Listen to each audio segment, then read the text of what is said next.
আসসালামু আলাইকুম রহমতুল্লাহ।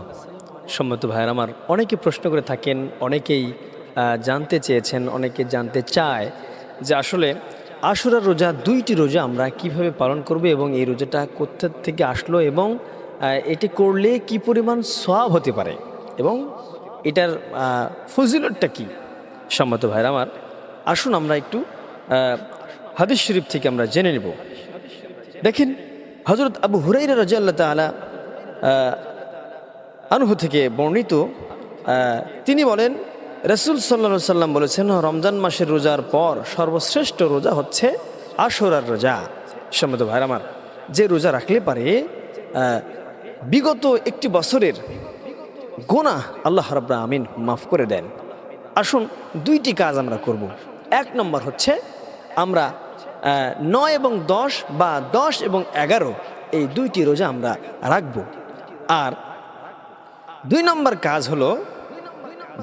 কাজ হলো আমরা একটি কাজ করব, সেটি হলো 10 মুহররমের দিনেই আমরা পরিবার পরিজনের জন্য, আহলে বায়তদের জন্য এবং নিজের জন্য বাসায় কিছু পরিবারের জন্য আমরা এমন খাবারের আয়োজন করব যে খাবারটা একটু উন্নত মানের হয়, ভালো মানের হয়।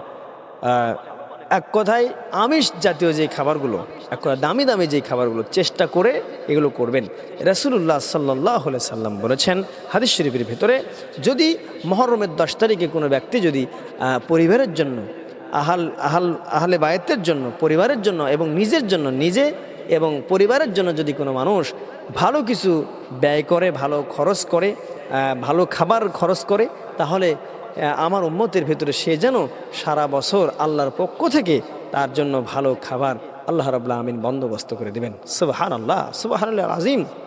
সমস্ত ভাইরা, তাহলে আমরা দুইটি আমল পেলাম। একটি আমল হলো মুহররমের 10 এবং 11 কিংবা 9 এবং 10 আমরা কি করব? রোজা রাখব।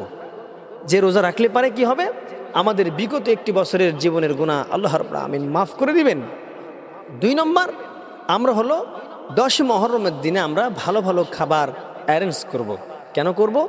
যাতে করে আগামী এক বছরের এই ভালো খাবারটার ওসিলায় আল্লাহ রাব্বুল আমিন যেন আমাদের পরিবারে, আমাদের বাসায়, আমাদের ঘরে, আমাদের আর কি খাবারের টেবিলে যেন আল্লাহ রাব্বুল আমিন এই ধরনের দামি দামি খাবার যেন আল্লাহ রাব্বুল আমিন বন্দোবস্ত করে দেন। আসুন আমরা এই কাজটি অতি দ্রুত আমরা করব। এই কাজটি যদি করি তাহলে আল্লাহ রাব্বুল আমিনের পক্ষ থেকে আল্লাহ রাব্বুল আমিন আমাদেরকে বারাকা দান করবেন। আর আল্লাহ রাব্বুল আমিন রিজিকের ফয়সালা তো আল্লাহ রাব্বুল আমিনের পক্ষ থেকে হয়। আল্লাহু খায়রুর রাযিকিন, রিজিকের মালিক তো আল্লাহ। কিন্তু আমাদেরকে কিছু টেকনিক অবলম্বন করলে আল্লাহর পক্ষ থেকে আমরা ভালো ভালো খাবার, জান্নাতি পরিবেশের খাবার আমরা পেতে পারি। সম্মত ভাইরা আমার, আরেকটি বিষয়, রোজাটা কোথা থেকে আসলো, এটি একটি প্রশ্ন থাকতে পারে।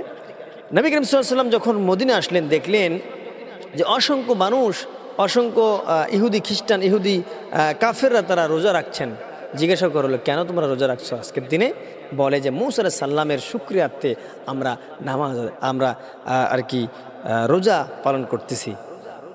প্রিয় হাবিব মুহাম্মদ সাল্লাল্লাহু আলাইহি সাল্লাম বললেন যে মুসা আলাইহিস সালাম আমার ভাই, আমার বন্ধু, আমার ভাইয়ের হক আমার কাছে, তোমাদের চাইতে আমাদের কাছে সবচেয়ে বেশি। সুতরাং আগামী বছর আমি যদি বেঁচে থাকি তাহলে আমিও রোজা রাখবো।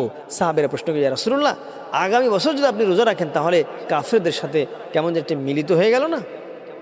নবী করিম সাল্লাল্লাহু আলাইহি ওয়াসাল্লাম বলেন যে আমি যদি আগামী বছর বেঁচে থাকি তাহলে 2টি রোজা করবো, যাতে করে কাফের বেঈমানদের সাথে যেন কোনো মিল না হয়। আসুন আমরা এই আমলগুলো পালন করার তৌফিক দান করুক আল্লাহ রাব্বুল আলামিনের কাছে আমরা দোয়া করব, আল্লাহ যেন আমাদেরকে তৌফিক দান করেন।